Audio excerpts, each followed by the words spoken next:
As principais obras de Porto Alegre passam pelo engenheiro civil Rafael Sacchi, que também acaba de inaugurar o Pier de Itapema, uma obra fantástica que vai mudar a vida turística daquela cidade e de todo o litoral catarinense. Uma empresa gaúcha é quem construiu o Pier de Itapema. Enquanto isso, a gente convive com as ruínas da plataforma de Atlântida. Dá para fazer o mesmo aqui no Rio Grande do Sul? Esse é o tema do Poder RS de hoje, com o engenheiro civil Rafael Sacchi, presidente do Cicepote. Roda a vinheta e já voltamos aqui com o Poder RS pelo YouTube e pelo Spotify.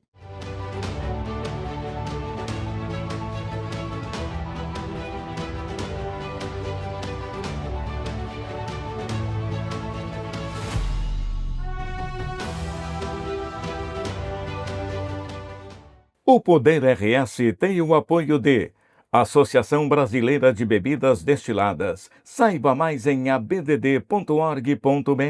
OAB-RS, em defesa da advocacia e da cidadania. União Destilaria, os melhores uísques do Brasil, com origem da Serra Gaúcha. Espumantes Fante, a escolha ideal para qualquer ocasião. Vinhos do Mundo, mais de 1.000 rótulos de 12 países para abastecer a sua adega. EasyGen, ganhe até 20% de desconto na sua conta de luz sem fazer nenhum investimento. Chavin, o melhor restaurante peruano de Porto Alegre. Hoje nós vamos conversar com o Rafael Sacchi, engenheiro civil, uma das lideranças mais visíveis da infraestrutura pesada do Rio Grande do Sul.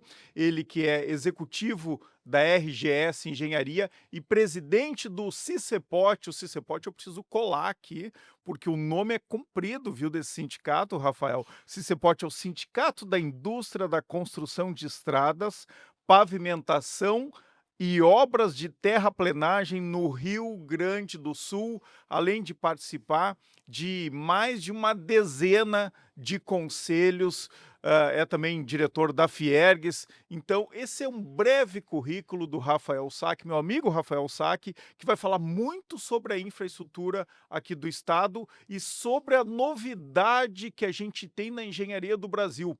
O Pier de Itapema, tá todo mundo falando, muito de vocês já visitaram. Sabe quem é que fez a obra? Uma empresa gaúcha e o responsável técnico é o Rafael Sacchi. Bem-vindo ao Poder RS. Muito obrigado, meu querido amigo. É um prazer estar aqui contigo batendo um papo hoje, falando de engenharia de construção. Para abreviar, assim, o CICEPOT é o Sindicato da Indústria da Construção Pesada. Boa. Então, a gente tem o Sinduscom na construção civil, predial, a área habitacional, galpões logísticos, né? Algumas áreas elas conflitam um pouco, e a nós compete todo o restante: infraestrutura, estrada, saneamento, ponte, túnel, barragem, drenagem, né? As Energia, grandes gás. obras passam pelas empresas que estão no Cicepote. Perfeito.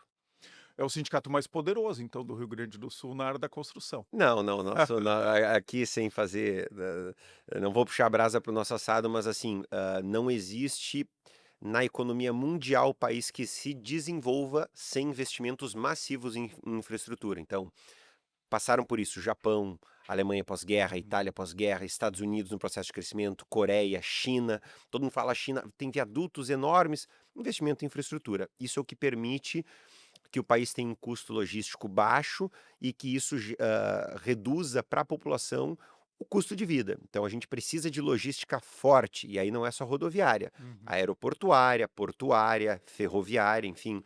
Precisamos ter uma composição, e esses terminais, esses modais logísticos, eles têm que conversar entre si para que o país possa ser muito mais competitivo. O Brasil deixa de ser competitivo por vezes por não ter uma logística forte. E aí em todas as áreas. Porque nunca se olhou para isso, né? A gente vai, quem vai para a Europa e para os Estados Unidos, mas especialmente para a Europa, a gente fica espantado com aquela a linha de trens que eles têm, né, tem trem para tudo que é lado, acessível, rápido, tem uma infraestrutura logística muito grande. E a Europa é um continente que passou por pelo menos 2 grandes guerras, né, os principais países foram destruídos por essas guerras. Então eles perceberam, né, que esse investimento em infraestrutura é fundamental para recuperar um país e para deixar ele forte. A China agora está fazendo isso, Claro. né, acho que o grande investimento, não só a tecnologia é mais visível, mas é em infraestrutura. Eles estão construindo coisas que o homem olha e acha que aquilo é impossível. Tudo obra da engenharia, Rafael.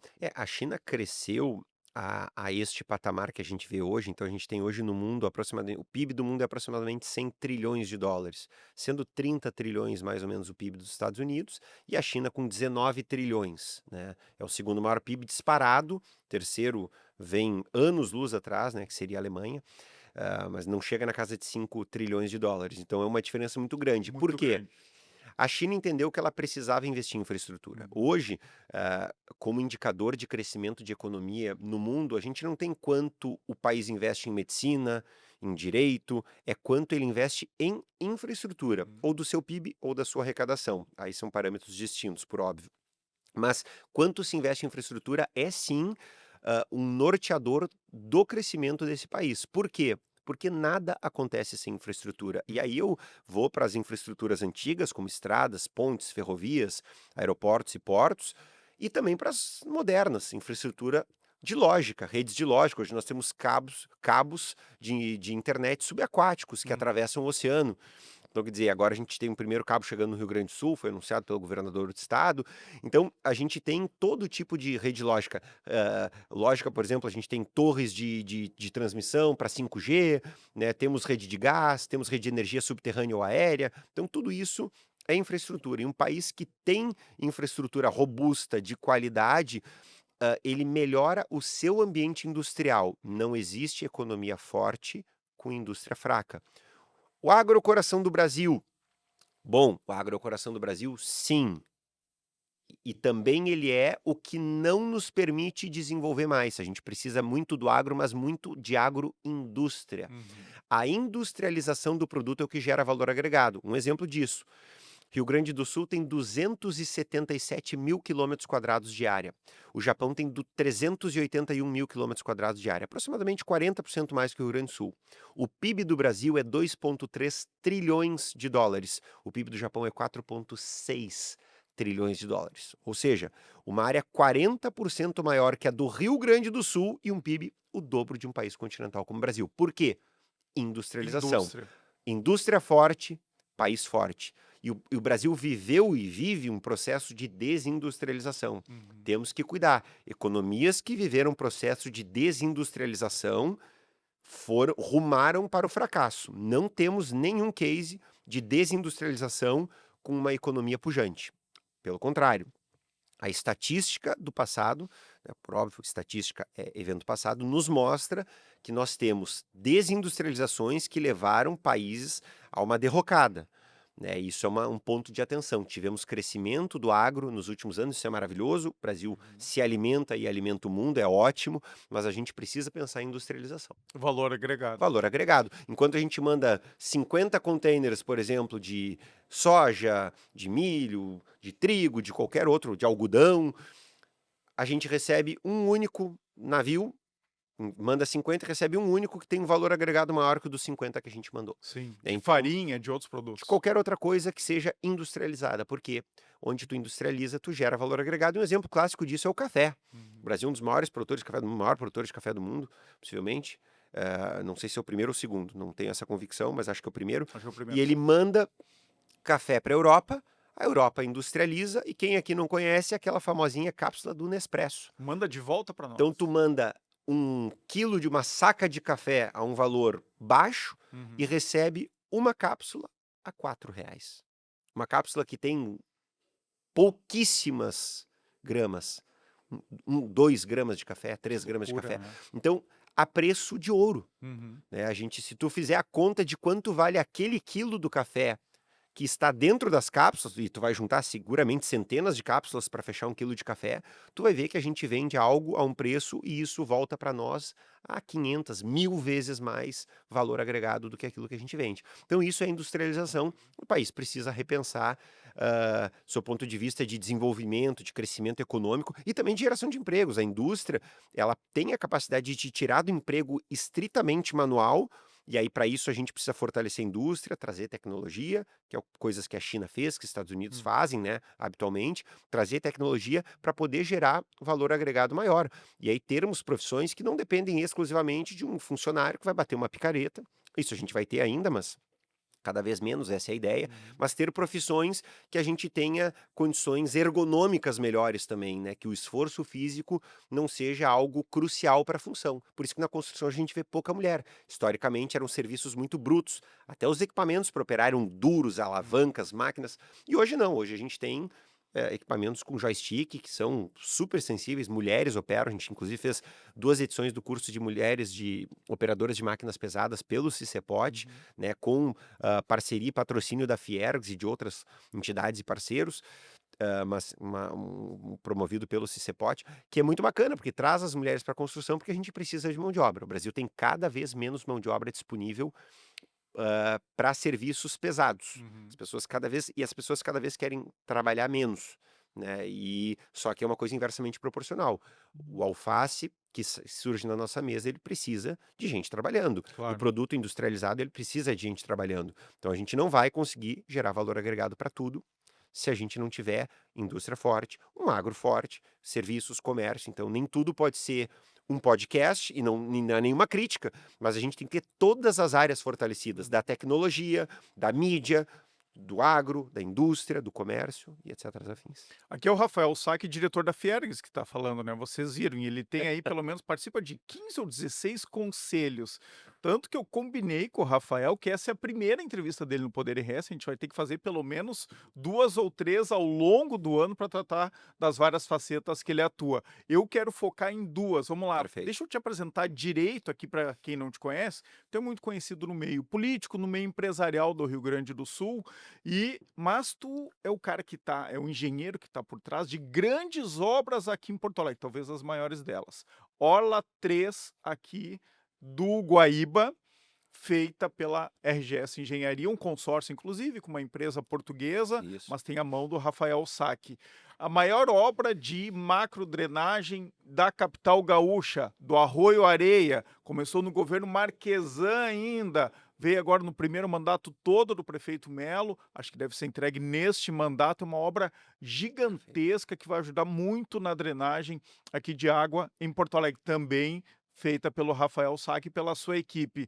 E o Centro Histórico, a tão discutida e polêmica obra do Centro Histórico, tão pedida pelos porto-alegrenses, também está na reta final, está praticamente pronta, só nos retoques, também feita pela empresa aqui do Rafael Sack. Então, 3 grandes obras, só para citar algumas, tem várias outras, mas elas são mais emblemáticas. E logo em seguida, primeiro nós vamos falar de Porto Alegre, depois nós vamos falar da obra do Pier de Itapema, que está todo mundo falando, foi recém-inaugurado, também obra aqui da empresa gaúcha da RGS, sempre consorciada com outras empresas. Então, eu queria que tu falasse um pouco sobre essa melhora histórica da infraestrutura em Porto Alegre, Orla do Guaíba, Centro Histórico e aí, zona norte da cidade, macrodrenagem do Arroio Areia.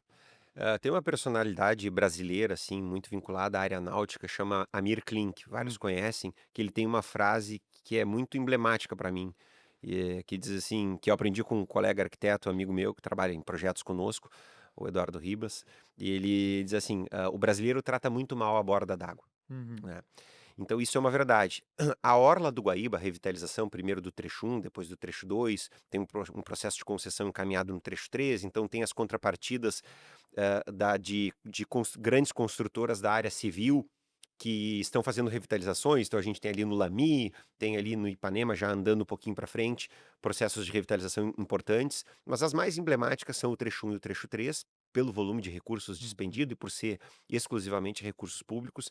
E o trecho 3 é uma obra muito importante, porque ela traz para Porto Alegre uma cara que Porto Alegre não tinha, né? E até um penso diferente do arquiteto que projetou os 3 trechos, né, existe um projeto para o trecho 2, né, só não vai ser licitado com recursos públicos, vai ser feita uma concessão. Que impressionante que não tenha saído do papel ainda o trecho 2 ali da orla. É. Mas o trecho 3 é o trecho É o trecho esportivo. esportivo. Então a gente tem lá 29 quadras poliesportivas, temos a maior pista de skate da América Latina até então, 6.268 metros quadrados para a prática de skate, né? Temos muitas atividades, temos Uhum. quadras para beach tênis, futebol society, e tudo isso gratuito. Tênis, inclusive. Tênis, tudo isso gratuito, né? Uhum. Para a população poder desfrutar, contemplar. Temos uma extensão de 1,6 km, são 102 mil metros quadrados de área revitalizada.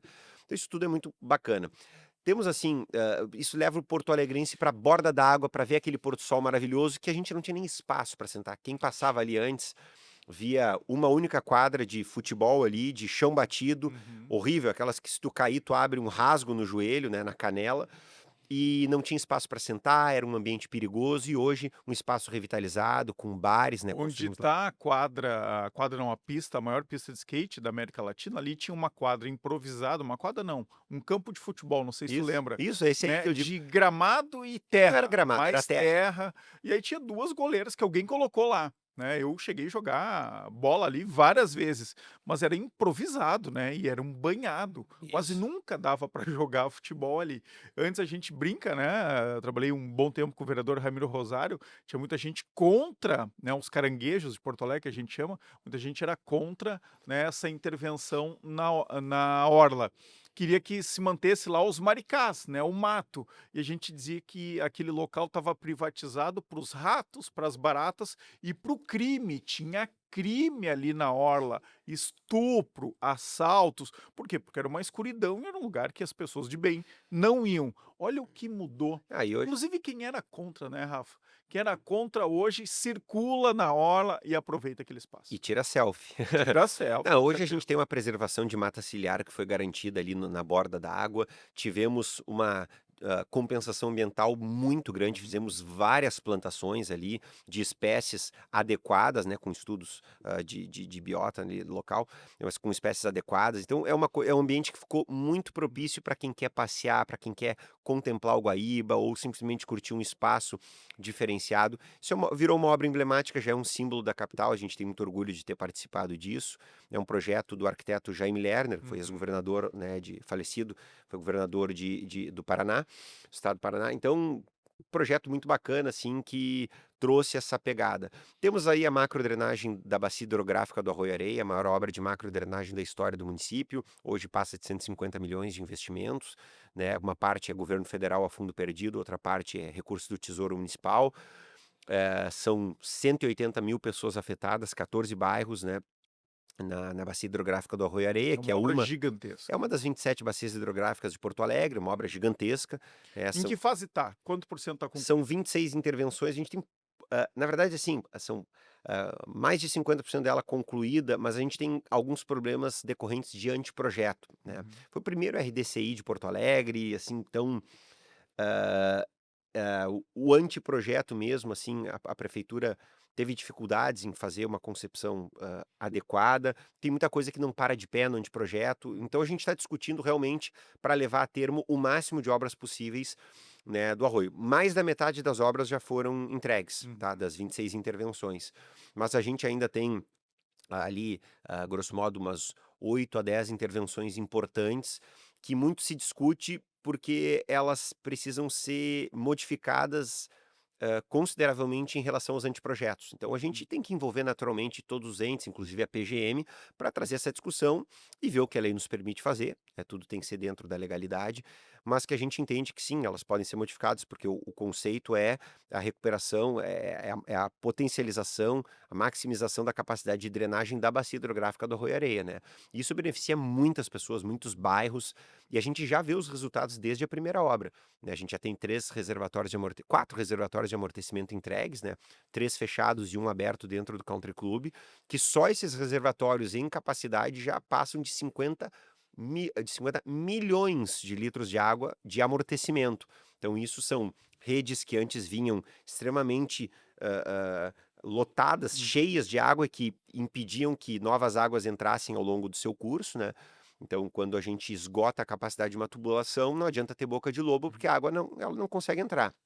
Então esses reservatórios eles amortecem as águas vêm de uma tubulação cheia, ela descarrega dentro de um reservatório, ele retarda a saída da água e aquela tubulação que continua, ela começa a escoar pouca água, então gera uma maior capacidade de absorção das águas no decorrer dessa rede. Então, O resultado é que nessas chuvaradas que a gente já teve, mesmo agora no verão, sim, essas regiões ali, perto do Shopping Guatemi, do Country Club, não alagaram. não alagaram, Antes, qualquer chuvinha alagava. alagava, perfeito. Então a gente já tem várias obras entregues aí no município. Então acaba sendo uma obra muito importante porque ela tem um cunho social, né? Quando tu tem um alagamento, tu tem uma perda patrimonial, tu tem problemas decorrentes de doenças para a população, então isso é muito ruim. E a gente tem a revitalização do quadrilátero central de Porto Alegre, chamado Novo Centro, que é um projeto que a gente venceu a licitação e que ele é um pouco polêmico. As pessoas dizem, mas não é uma coisa tão bonita esteticamente, às vezes o olhar, claro, agora na reta final a gente colocou as floreiras, colocou a iluminação, então dá um outro ar, bancos para as pessoas sentarem. Já mudou Só bastante. que fazer uma obra com 400 mil pessoas transitando em cima, tu tem limitações, inclusive técnicas, né? Uhum. Tu não pode fazer um concreto moldado em loco, então a estrutura o ideal é que seja pré-moldada. Essas coisas a gente tem que ir, às vezes a população tem que entender que não é o melhor que a gente vai entregar, é o É possível o que o possível. município vai entregar, porque se tentasse entregar o melhor, não entregaria. Por exemplo, a gente executou grande parte da obra à noite, e a Até prefeitura para não atrapalhar o comércio. claro, isso foi uma exigência dos Uhum. comerciantes, né, em geral, mas a prefeitura queria que no início a ideia é que fosse feita tudo em concreto moldado em loco. Ora, não tem nenhuma concreteira que atenda Porto Alegre à noite. Uhum. E outra coisa, eu não vou pegar volumes de 30 metros cúbicos, 3, 4, 5 caminhões, são 2 metros cúbicos. Eu não vou nem levar um caminhão cheio de concreto, porque eu vou ter que abrir na frente de um lojista e já concretar, colocar um passadiço para poder ter acesso no outro dia. E associado a tudo isso, quando eu chego no outro dia, sempre tem alguém que vai lá, pisa, caminha, Uhum. né? Justamente, às vezes é por maldade mesmo, às vezes é Uhum. porque se atrapalhou. E aí a gente tem que ficar refazendo, refazendo, refazendo. Então um sistema pré-moldado de placas, ele agiliza muito, até porque pode estar chovendo e eu posso estar produzindo placas. Isso é o que garantiu que a obra conseguisse ser levada a termo mais rapidamente, porque senão a gente estaria falando de quadrilátero por mais 1 ou 2 anos. Quem nunca viu um cimento fresco e pisou ali para deixar sua marca? Não Exato. sei se esse é um costume lá de Santo Ângelo, tá, mas acho que é meio universal, né, todo mundo quer fazer isso. Teve muito ali no centro? Teve no início, quando a gente inclusive fez uma amostragem de concreto moldado em loco, e aí tu tem a dificuldade de acabamento, tu tem várias dificuldades, Hum. né? E aí tu dá o acabamento, ficou tudo lindo, no outro dia quando a equipe volta tem um pé. E aquele concreto já endureceu. Então, tu já vai ter que fazer um retrabalho em cima de algo que já Uhum. endureceu. Então, é bem complicado. Tudo que tu tem obra com público circulando, ela é muito complicada. E é impossível parar o centro. Mas já mudou. Já mudou. Então, assim, tem muita gente criticando a obra e não esteve no centro, não passou pelo centro. Passe lá, eu passo muito pelo centro, né, toda semana pelo menos tô ali no centro do histórico de Porto Alegre. É outra coisa, mudou a cara do centro, certamente, né, vai combinar com a palavra que foi utilizada, né, revitalização do nosso centro histórico.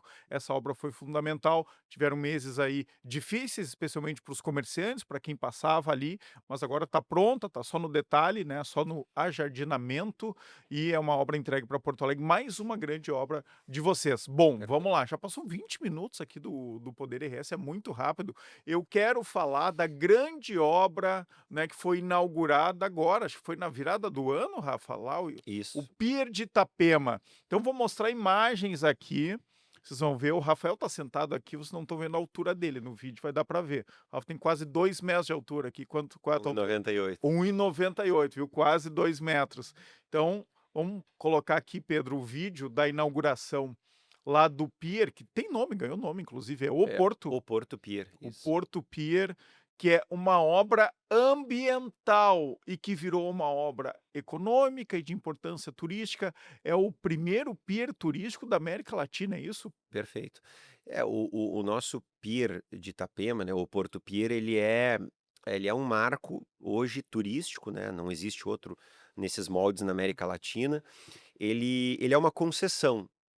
Nós participamos da concessão lá em 2021, fomos buscados aqui, por pessoal corretores, né, eles nos buscaram ali enquanto a gente executava a obra da orla do Guaíba. disseram: "Pô, vocês estão fazendo uma obra linda, maravilhosa, Itapema vai ter uma licitação de um pier turístico lá, vocês não querem Tem que participar participar. da licitação, né?" E tal, porque a prefeitura é um processo que já foi frustrado algumas vezes, e a gente foi lá conhecer, fui num domingo de carnaval Uhum. de 2021 conversar com a prefeita lá, a reunião seria na segunda-feira, conversamos com a então prefeita Nilza, ela apresentou o projeto, ela queria que empresas compreendessem a grandiosidade potencial do projeto, que acho que à época ninguém compreendeu, Uhum. né? Ninguém viu o tamanho do que isso poderia ser. E explicou que não era uma obra, era uma concessão, então seria dinheiro privado, o Uhum. poder público apenas concederia as autorizações e licenças necessárias, claro, com a participação do privado. O licenciamento da obra é todo nosso, os projetos, a execução, É né, e agora a investimento operação. privado, Isso, que investimento. depois, por 20 ou 30 anos de 30 anos concessão, de concessão. 30 anos de concessão, vai recuperar esse valor investido. Qual foi o valor? Perfeito. Assim, ó, o valor passa de 60 milhões de reais 60 e ainda milhões. a gente tem mais uma roda gigante, que só o investimento na roda gigante aí também vai para casa dos 50 milhões de E a roda reais. gigante vai ser feita ainda? Já está em execução. Já está em Até a execução. metade do ano a gente inaugura ela. Qual a Ah, altura que vai ter? 60 metros de diâmetro, a segunda maior do Brasil. Tem aquela competição com o Balneário, Maior, é maior do que o maior. Balneário? O Balneário vai inventar outra, vai colocar outra. Temos que ganhar alguma coisa de Balneário, mas Itapema está maravilhosa, está Aham. crescendo, desenvolvendo, né? Tem o E vídeo, Pedro? Vamos colocar o vídeo aqui. Vamos lá, vamos ver a inauguração aqui do Porto Pier.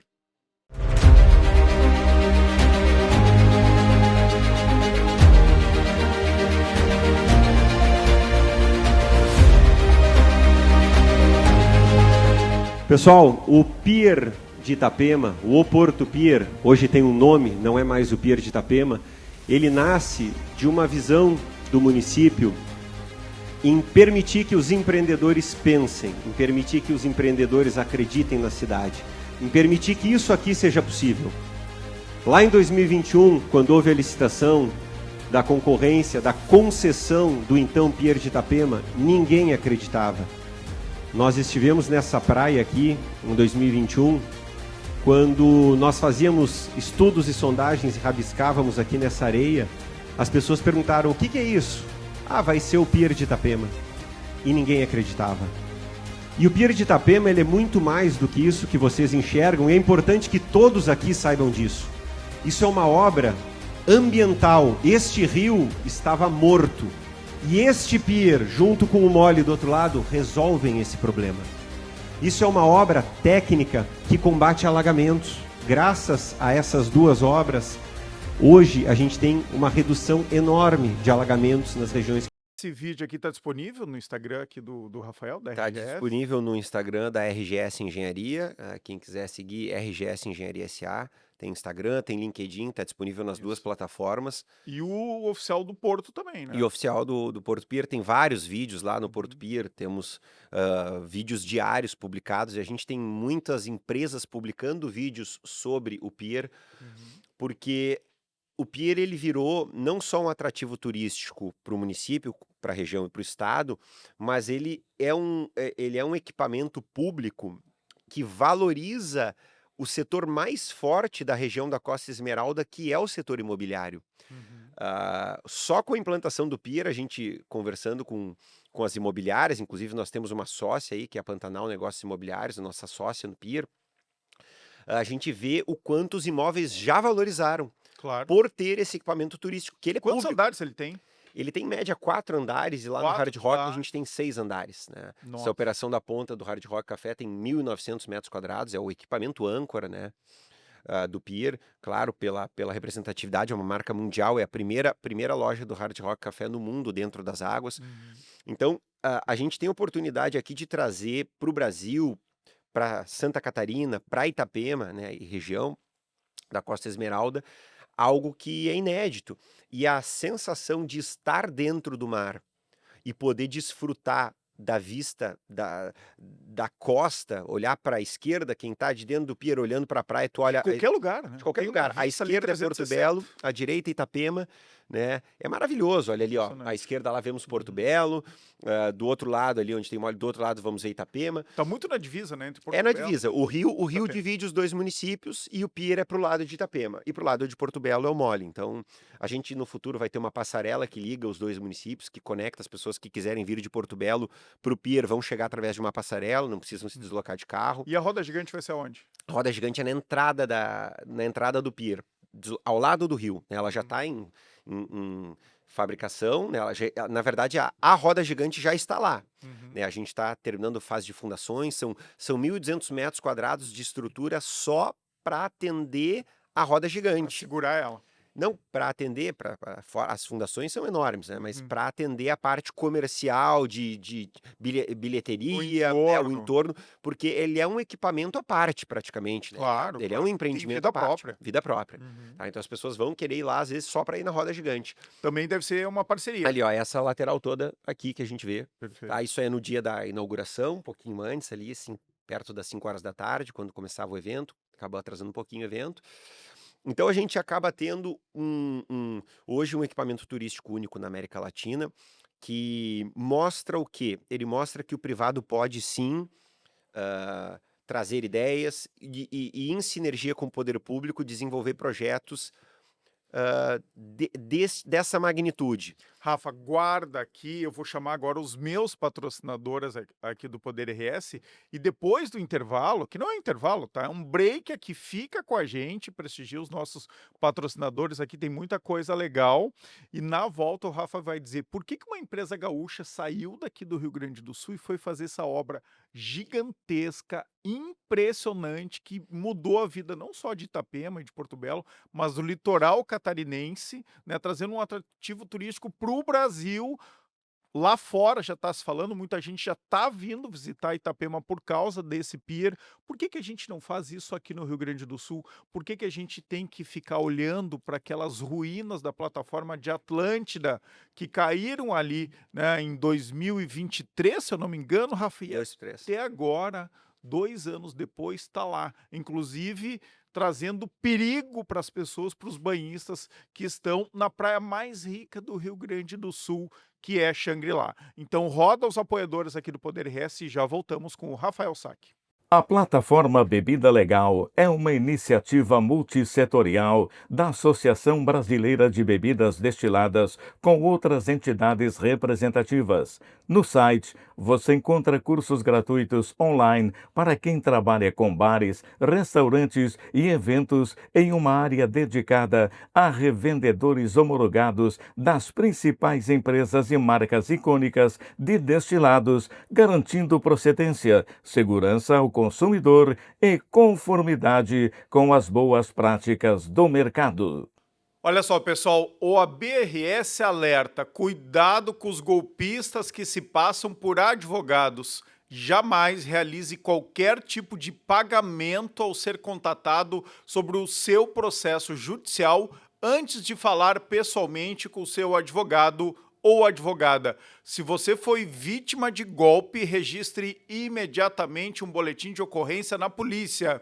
Acesse o site da OAB, é oabrs.org.br, e as redes sociais pelo @OABRS para saber como se prevenir. A Union Destilaria, empresa fundada em 1948 na Serra Gaúcha e que atua há mais de 50 anos na atividade de destilação de uísque, está aberta à visitação no Vale dos Vinhedos, em Bento Gonçalves. Agende a sua visita. Você vai se surpreender com a estrutura e beleza do lugar. Terá a oportunidade de conhecer o processo, a grandeza e a singularidade dos destiladores de cobre, o segredo dos barris e o efeito do tempo para o envelhecimento do destilado. É uma experiência única no Brasil e que desperta os sentidos e que revela a essência e personalidade do whisky Union. Gin Rocks, o gin nacional mais vendido do Brasil. Um clássico que ganhou espaço nos bares, nas festas e nos encontros entre amigos. Com 6 variedades diferentes, ele une especiarias e sabor na medida certa, para celebrar qualquer momento. Escolha seu sabor favorito e descubra por que cada dose é um mundo a ser explorado. Gin Rocks. Voltamos com o Poder RS e hoje recebendo o engenheiro civil Rafael Sack, presidente do CICEPOT, que reúne as grandes empresas de construção pesada, de infraestrutura pesada aqui do Rio Grande do Sul, e também ele é executivo da RGS Engenharia, que fez a Orla 3 do Guaíba, está finalizando agora as obras do Centro Histórico, a revitalização do Centro Histórico. Tem uma grande obra também que ainda está sendo tocada, metade já foi concluída, que é a macrodrenagem do Arroio Areia,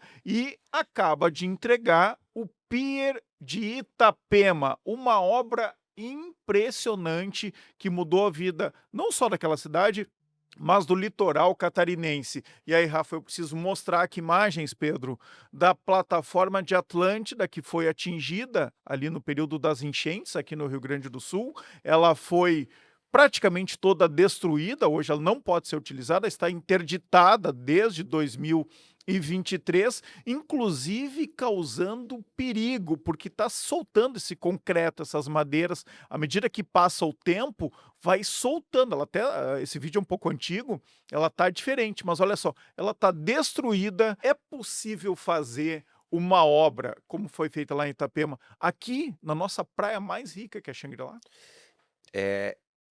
É possível fazer uma obra, assim, tudo na engenharia é possível, né? Mas a gente tem que conciliar os interesses com o meio ambiente. A gente tem que conversar com a nossa casa, né? Ninguém gosta de ter uma casa suja, uma casa destruída. Então, quando a gente fala de meio ambiente, é importante que todo mundo lembre, não é qualquer intervenção, o cara vai intervir num lugar, vai acabar com o meio ambiente. Não. As coisas, elas são racionais. Aliás, lá em Itapema, é importante falar isso, a gente não comentou. Lá começou com uma necessidade, uma carência de uma obra ambiental. Ambiental. Primeiro foi pensado para isso. Isso. Depois veio o lado econômico. Fala um pouquinho sobre isso. O pier turístico de Itapema, ele resolve um problema do rio. Eu cito ali naquele vídeo, né, um pouco. O rio estava praticamente morto. É um rio muito curvilíneo, que meandra muito. É um rio senil, que a gente chama, com baixa velocidade, com baixa vazão. E qualquer chuva, qualquer movimento de mar um pouco mais forte, represava essas águas do rio, né? E com uma chuva não tão intensa, né, essas águas represadas, elas iam subindo de nível, um efeito hidráulico que a gente chama de remanso, elas iam tamponando as saídas dos pluviais que projetam as águas pluviais das ruas para o rio, né? E quando o nível da água sobe mais e a rede pluvial não tem força para jogar água dentro do rio, ela começa a voltar para as ruas. E aí a tubulação perde a sua finalidade, porque ela não consegue mais tirar água das ruas, ela vira só um corpo de reservação.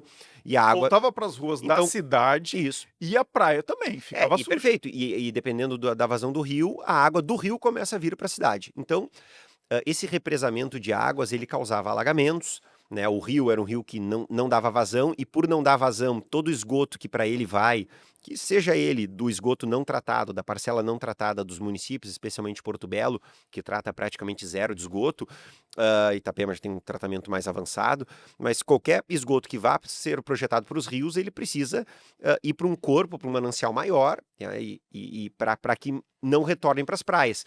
Então, com essas duas obras, essa formação de dois guias correntes, o mole e o pier, e aí, diga-se de passagem, que somente a infraestrutura do pier já resolveria o problema técnico, né? A parte de baixo do pier, sem qualquer tipo de construção. Essas duas obras que adentram 310 metros no mar, elas projetam esses sedimentos, esses sólidos em suspensão, e formam uma pluma de sedimentos que não retorna. Então a gente tem vários... Não vem para a beira da praia. Não vem para a beira da praia. E justamente esse era o objetivo. A gente calcula isso hidraulicamente, são vários levantamentos que a gente faz de correntes, hidrodinâmica, fundeio de boia, batimetria. Então a gente estuda a que comprimento deveriam chegar essas estruturas para que e a vazão do rio, que chegaria lá, para que quando esse rio chegar com uma determinada força, né, ele projete esses sedimentos e espraie essa pluma naquela bacia e ela não retorne para cá. Então hoje a gente tem um fenômeno que o Itapema não via há muito tempo. Foi divulgado agora pelo Instituto de Meio Ambiente de Santa Catarina, que é a nossa FEPAM, né, que Itapema tem, dos 9 pontos levantados, 7 apresentam condição de balneabilidade. Inclusive, os pontos nas imediações do Pier e do Mole, Os dois, inclusive, que nunca aconteceu. coisa que não acontecia há eras, né? Aí desde que houve o boom da construção civil no mercado, nos municípios de Itapema, Porto Belo e Ou região. seja, a solução de engenharia realmente funciona. Ela realmente na prática. funciona. Aqui, lá é uma outra característica de mar, a gente está numa enseada, né? Então aqui a gente tem um mar grosso, é um mar aberto, Isso. é um mar com outra característica. Colocar um anteparo 100% fechado, porque aquele pier ele não passa água embaixo, né?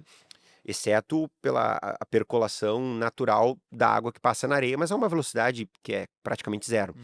Então aqui, colocar um anteparo como esse muda uma condição, uma configuração de corpo praial significativamente, gerando aterros e erosões. Então a ideia aqui não seria fazer um pier fechado, até porque o conceito de pier ele é elevado, esse é um pier diferente. Sim. Na verdade, esse pier que é o patinho feio, digamos assim, porque ele é fechado embaixo. Sim, Mas por uma questão mas técnica. ele já era assim, né?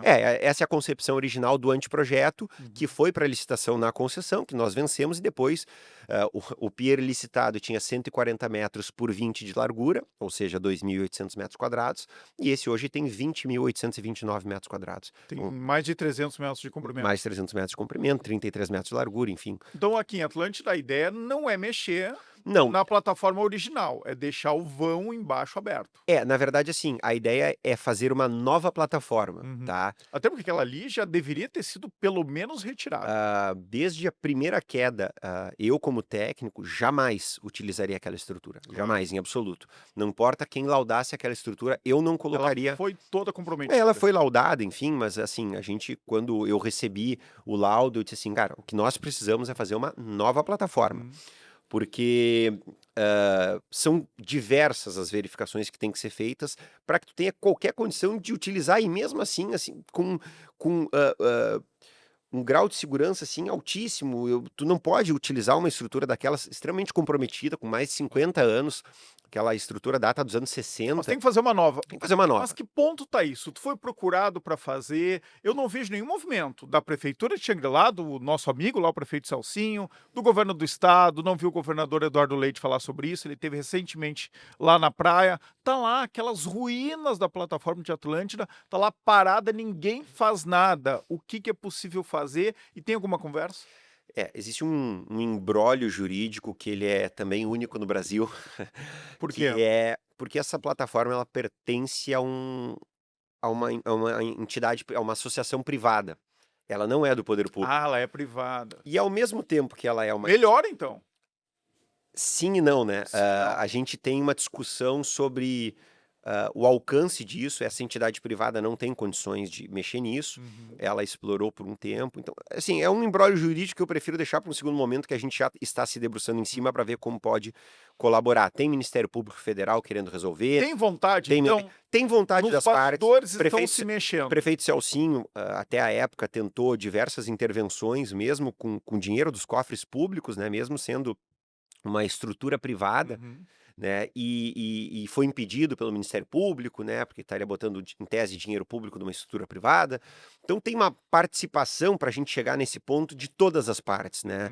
E de falta de tomada de ação. Bom, o problema ele está posto. A gente está estudando, já estamos estudando esse imbróglio jurídico. Já fizemos reuniões com prefeitura, com outros empresários, com entidades, está todo mundo querendo resolver. Faremos com o Ministério Público, faremos posteriormente com o Poder Judiciário, que é importante que quando a gente toma uma decisão de um privado assumir, seja por uma cessão direta, seja por um processo de concessão, um equipamento turístico público tão importante e representativo como é a plataforma de Atlântida, na verdade a plataforma de Xangri-Lá, né? Quando existe esse movimento, gera-se uma expectativa na sociedade, gera-se um início de trabalho deste privado com desembolso, que a gente não pode correr o risco lá na frente de alguém levantar a mão e dizer, mas eu não concordo com isso, mas isso não podia ser esse caminho, mas isso não é licenciável. Bom, Tem que ter um todos acordo e chegar a um consenso antes de perfeito, tudo. temos que Tem que trazer ter segurança jurídica. todos os agentes para a mesa para que a gente tenha segurança jurídica no processo. Para aí, Pedro, para aí que eu tenho mais uma novidade para contar. Um novo apoiador, patrocinador do Poder RS, a Monumenta Stone, uma empresa de Porto Alegre que achou uma joia rara, uma mina de pedras lá no Nordeste, e é uma pedra térmica, estilo exportação. Ela é térmica e ela se transforma, ela ganha vida em contato com a água. Eu vou mostrar um vídeo rápido aqui da Monumenta Stone para mostrar para vocês que pedra é essa, que joia rara é essa, que agora vem aqui para estar no time de apoiadores e patrocinadores do Poder RS. Bem-vinda, então, Monumenta Stone. O arroba deles é esse, arroba Monumenta Stone. Não deixe de entrar lá no Instagram e ver as preciosidades que eles fazem. Roda o VT. A Monumenta Stone é de natureza livre como a natureza é, sem amarras, livre para ir e vir, criar e ser. A natureza revelando sua arte. A marca une sofisticação, atemporalidade, força e transformação.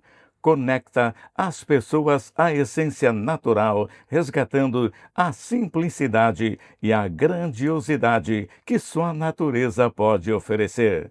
A natureza é arte, Monumenta é a sua assinatura. Conheça nossas pedras únicas, térmicas e que se transformam em contato com a água no Instagram, @MonumentaStone. E tem que ter boa vontade de todo mundo, especialmente dos órgãos de controle. O pior cenário é do jeito que tá. É como a orla antiga. O pior cenário era a orla cheia de mato, sem nenhum equipamento público. Então isso foi feito, está entregue, as pessoas podem utilizar hoje de graça. No Pier de Itapema, apesar de ser uma obra privada, né, de concessão de 30 anos, se alguém quiser passear no Pier de Itapema, não paga nada, não Não, tem que é pagar entrada. só chegar lá É e só o que consumir. claro, é só chegar lá Pode e tirar dizer que foto, pode fazer chega lá e diz que é amigo do Rafael Sá, que vai entrar de graça. Entra de E graça. se não disser, também vai entrar de graça. Então, assim, essa é a grande diferença, né? Só que todo investimento, quem bota o dinheiro na frente, quem construiu o Pier de Itapema, foi iniciativa privada. Foi iniciativa privada, tem, aliás, 3 sócios lá que foram fundamentais, né? Porque o projeto ele era de um tamanho e com a magnitude que ele ganhou, eu, RGS Engenharia, não tinha condições de levar ele a termo sozinho. Somos uma empresa de crescimento orgânico, né? Não somos investidores. Então o investimento era muito alto. E aí tu pensa que no momento onde a Selic crescia, onde a gente tinha uma instabilidade de uma pandemia que não se sabia o quanto ia durar, né? E aí depois a gente acabou tendo um agravamento da questão fiscal do governo federal, Selic crescente, hoje estável em 15%, que é altíssima, né? Uma Selic de 15% ao longo de anos, ela inviabiliza um país, né? Inviabiliza investimentos. Então, tudo isso foram dificultadores, né? E aí empresas privadas, parceiras, a Maibélia, Pantanal Negócios Imobiliários e R7 Participações, né, acreditaram na RGS, sentaram na mesa, negociamos, discutimos e hoje somos um time de empresas que toca essa concessão, que tocou as obras, tocou a concessão. A RGS é responsável por todos os processos, licenciamento, projetos, execução, né? Mas tivemos participação fundamental, assim, de todos, é importante que se diga, e de todos que participaram desse processo. Mas é possível fazer algo aqui? Sim, é possível. Estamos conversando com todas as partes, temos interesse em resolver, porque é um marco para o Rio Grande do Sul. Eu cresci veraneando naquelas praias, nas nossas praias gaúchas. Então, para nós, assim, é uma satisfação ter aptidão técnica para poder resolver. E a gente pode resolver o processo do início, meio e fim. Mas basta que também o poder público esteja disposto a isso, porque, veja, se nós iniciarmos um processo, por exemplo, de uma cessão de direitos de uma entidade privada para outra, ou se nós iniciarmos um processo de uma nova concessão, o poder público tem que estar alinhado com este procedimento, e aí nas suas várias esferas, não só Ministério Público, mas Tribunal de Contas, a FEPAM, a gente está buscando dialogar para ver qual é a participação de cada entidade e para que a gente alinhe isso com todo mundo. Isso não quer dizer que vai ter sacanagem no processo. Ah, os caras falaram com um com o outro, então pode. Não. O processo, como esse, ele é fiscalizado e tem que ser Pode, fiscalizado. inclusive, ser aberto pelo poder público uma concessão, como foi feito em Santa Sim, Catarina. A exatamente. RGS vai participar, outras empresas também vão e pronto. Essa é uma das possibilidades. E aí, Uhum. para isso, claro, se busca sempre um processo qualificado. Então, tu tem exigências técnicas num processo de concessão que vão ser específicas para um processo de concessão Claro. dessa magnitude. Então, cara, mas eu queria participar da concessão, o que que tu faz? Ah, eu tenho um hospital. Uhum. Ovelha não é para mato. Então, vai se buscar empresas que tenham aptidão para isso. Para Qualidade licenciar, técnica, não licenciar, só preço, não só valor. licenciar, projetar, construir e operar uma Experiência estrutura também. dessa área. Agora, assim, eu fico olhando com um ciúme, com uma inveja boa lá de Santa Catarina, de Itapema, e sabendo que uma empresa aqui do Rio Grande do Sul que fez tudo lá, né, que participou desse processo. Então, acho que a gente tem que encontrar, assim, uma solução para ter um equipamento semelhante, parecido ou até melhor aqui no Rio Grande do Sul. Orestes, pode me cobrar, vai ser encontrada a solução. E Uhum. só não será levada a termo se os agentes públicos que representam determinadas instituições fizerem um esforço para que isso não seja levado a termo. Mesmo o privado querendo investir, ele tem limitações, Claro. né? E ele precisa da anuência do aval do poder público. Um processo, por exemplo, como a concessão do Pier de Itapema, do Porto Pier, ele tem a concessão feita pelo município, ele tem o nada ao pôr da Marinha, ele tem o contrato de concessão da SPU, que é um contrato que prevê o pagamento de outorgas onerosas para a União, a Secretaria de Patrimônio da União, e ele tem a liberação ambiental do Instituto de Meio Ambiente de Santa Catarina, que seria analogamente a nossa FEPAM. Um processo aqui de construção de uma plataforma vai ter que ter validação de Marinha, SPU, Meio Ambiente e do município. E mesmo com tudo isso, a gente ainda assim, o que a gente quer buscar é fazer um processo que não tenha posteriormente apontamentos de Ministério Público, de Tribunal de Contas, durante o processo, ou pior, ao final do processo. Por isso tem que acompanhar desde o início. Por isso que a gente quer trazer Santa Catarina, os inclusive, agentes. teve, né? O Ministério Teve. Público lá, na semana, na véspera da inauguração do Pier lá em Itapema, tentou barrar o processo. Tentou barrar o processo de inauguração, que estava aprazada a inauguração para o dia 22 de dezembro, como de fato ocorreu, né? E tivemos conversa com o Ministério Público lá, e dissemos que a lógica e a dinâmica de toda a estruturação do processo da ação civil pública, ela estava absolutamente incorreta. Claro. Mas ele tem independência funcional garantida pela Constituição e entendeu que, no auge das suas atividades enquanto procurador do poder público, ele deveria fazer isso, enquanto promotor, perdão, né? Ele deveria levar a termo esse pedido, sabedor, dito por ele mesmo, Que sem não teria citar nomes sucesso. técnicos aqui, a gente entende e respeita todas as entidades, então não faz nenhum sentido citar A, B ou C, ele representa lá uma entidade, uma instituição. Ele sabia que não fazia sentido algum, mas que ele entendeu que por sua prerrogativa constitucional de poder propor essa ação, ele assim o faria. E o fez e teve 3 derrotas judiciais consecutivas em menos de uma semana, e o processo continuou, o processo foi levado a termo, fizemos a inauguração com todas as licenças, com todos os monitoramentos necessários ao longo do caminho. Então, assim, claro, até o próprio Ministério Público, numa conversa conosco, não pode, talvez, garantir que outros promotores possam se insurgir sobre o processo, mas é uma garantia que a gente, fazendo um alinhamento judicial sobre isso, a gente consiga ter tranquilidade de pensar em tudo, na parte de licenciamento, na parte de projeto, na parte de execução, entabular tudo com os parceiros privados que vão ajudar nesse investimento e poder levar isso a termo, porque tu imagina só, uma obra que pode custar 10, 20, 30, 50, 100 milhões, não importa o valor, quando tu tá lá com 70, 80% desse valor construído, o cara chega e embarga a tua obra. E não é uma obra com recurso público, é diferente de uma licitação onde eu faço o serviço e depois no final do mês eu faço uma medição e 30 dias depois eu recebo um recurso público. É um recurso exclusivamente, iminentemente privado. Claro. Aí eu não tenho nem receita, essa concessão eu tenho que investir. Quando eu cortar a fita, eu começo a ter receita, que é o caso do Porto Pier e Itapema.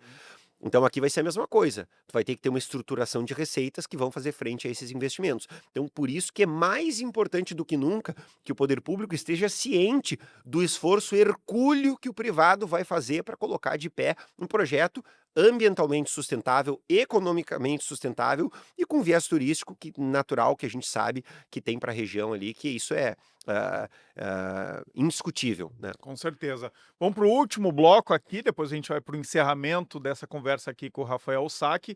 Eu quero saudar um novo patrocinador, um novo apoiador aqui do Poder RS, que é a Vinícola Capuani, ali de Monte Belo do Sul. A Capuani que tem produtos de altíssima qualidade e com visual, olha, inigualável. Então vocês vão ver imagens aqui da Capuani, vocês vão passar a ter aqui muito dos espumantes, dos vinhos. Eles também têm produtos cosméticos com base na uva, que são também diferenciados. E agora, então, bem-vindo a Capuani, ao meu amigo Noemir, que agora está aqui com o Poder RS. Então, a gente vai para um breve break aqui, o recado dos nossos patrocinadores, e voltamos para o recado final do Rafael Sack. Degustar um bom vinho é uma jornada sensorial que começa antes mesmo do primeiro gole. É um ritual que se inicia ao abrir a garrafa, quando o aroma começa a se revelar e desperta nossos sentidos. Servir o vinho com atenção aos detalhes é um gesto de carinho e respeito pela experiência. E, por fim, apreciar é permitir-se viver a experiência plena de cada sabor, cor e aroma que se revela. Vinhedos Capuani. Viva a experiência dos nossos vinhos. Acesse @Vinhedos Capuani no Instagram. A Vinhos do Mundo tem mais de 1000 rótulos para você escolher os vinhos e espumantes que mais te deixam feliz. A seleção do winemaker Leocir Vanazzi reúne o produto dos 12 principais países produtores de vinhos do mundo. Passe em um dos 3 castelinhos laranja da Vinhos do Mundo em Porto Alegre, na Alameda Lípio César, 203, na Cristóvão Colombo, 1493, ou na Getúlio Vargas, 1135. E lembre-se, se beber, não dirija. Pessoal, cuidado com o vinho bom demais para ser verdade. Aprenda a reconhecer vinhos com origem garantida e fuja das falsificações e dos contrabandos. Acesse o Instagram, @vinhos.do.mundo e descubra vinhos com história de verdade. Chavin, restaurante de comida peruana que traz novos sabores para Porto Alegre. Fica ali na rua Anita Garibaldi, 1680, no bairro Boa Vista, em Porto Alegre. Chavin, que é o melhor restaurante peruano da capital. Voltamos com o Poder RS, hoje recebendo o engenheiro civil Rafael Sack, ele que é executivo da RGS Engenharia e também presidente do CICEPOT, entre outras várias funções. Ele faz parte de 15, 16 conselhos aqui de empresas e instituições no Rio Grande do Sul, é diretor também da Fiergs. Rafa, vamos para o bloco final aqui. A gente passou do tempo, não consigo me conter. Eu e tu falamos, acho que um pouco, né, além da conta, mas tem muita coisa para falar. Eu quero te ter mais presente aqui. O Rafael Sack é um engenheiro civil eleito no CEPOT, o mais jovem, é um dos mais jovens. O mais jovem. O mais jovem, né? Presidente da história da casa. Do CICEPOT e também dos jovens engenheiros lá, diretores da Fiergs. Tem uma trajetória de doação, tem um trabalho muito bonito feito nas enchentes aqui no Rio Grande do Sul. Então a gente tem muito assunto para falar. Eu já vou te convocar para daqui 30, 60 dias voltar. Eu quero falar um pouco sobre o desenvolvimento do Brasil. A gente está falando aqui fora do ar que 50% das obras no Brasil, tocadas pelo governo federal, estão paralisadas por problemas burocráticos e técnicos. A gente tem que enfrentar isso. Porto Alegre, por uma provocação do CICEPOT, também está mudando a forma de contratar essas obras. A gente sofreu muito com atraso desde 2014, desde as obras da Copa. Ainda temos, né? Ainda temos atraso, obras que não foram entregues, e eu sei que isso está mudando muito, e tu e o CICEPOT tem muito a ver com essas mudanças, mas isso é assunto para outro programa. Perfeito. Eu queria voltar que o teu recado final desse um resumo, que é um alento aqui para as pessoas que estão lá veraneando neste verão e estão lá com medo da estrutura que está ruindo da plataforma de Atlântida, que na verdade fica em Xangri-Lá, e dessa concertação entre o público e o privado para resolver um problema e para gerar um benefício turístico e econômico aqui para o Rio Grande do Sul. Bom, a plataforma ela vai acontecer. tá? O que a gente está estudando é como fazer isso Uhum. agora, tá? E aí a sociedade civil organizada está se debruçando muito sobre esse tema. O poder público, com seus vários órgãos, também está muito preocupado com o assunto. Sabe-se do risco iminente de as vidas, né, que frequentam aquela praia, que é a região mais, em termos de PIB gaúcho, assim, é a região que tem o maior PIB gaúcho, Uhum. frequenta ali a Atlântida, né? Uhum. Então, as pessoas que têm maior rendimentos, grandes empresários, estão todos naquela região de Atlântida, Xangri-Lá, Capão, né? Mas lembrando, a Atlântida é uma faixa ali pertencente a Xangri-Lá, que historicamente tem, a gente brinca, a nata da sociedade gaúcha, mas em termos econômicos, naturalmente, como seres humanos, somos todos iguais. E aquela região, ela não que ela mereça, o Rio Grande do Sul merece. A plataforma Claro. foi instalada lá quando aquela região não era nada. Uhum. E o Rio Grande do Sul tem uma plataforma icônica e, pelo menos para os próprios gaúchos, aquilo é um marco, ou para gaúchos que veraneiam no litoral norte, a gente vai buscar sim resolver esse problema. Já estamos buscando, estivemos na prefeitura, já tivemos conversas com outros empresários de entidades, de empresas, e estamos traçando o caminho possível. E nas próximas semanas estaremos com diversas discussões com o poder público, com as suas diversas esferas, né, para que nós possamos trilhar um caminho a ser seguido. E aí, com este, abre aspas, aval, ou com este nada a opor sobre o caminho a ser tomado, iniciaremos os estudos técnicos, que é a parte que, modéstia à parte, dominamos, Uhum. né, conhecemos bastante, para que a gente possa entender a melhor modelagem a ser feita lá. Não existe uma modelagem. Eu brinco que um pier turístico ou uma plataforma, como aquele de Itapema, ou de uma forma diferente, 5.569 municípios brasileiros querem. Claro. Mesmo os que não têm rio, mar ou um lago. O cara vai dizer, não, mas eu cavo um lago para ti, tu faz esse pier para mim. Uhum. Por quê? Porque é tudo investimento privado, tem comércio, tem uma pegada turística muito bacana, um espaço fantástico, todos querem. Mas a questão da viabilidade, ela é importante, e a gente avalia tudo isso.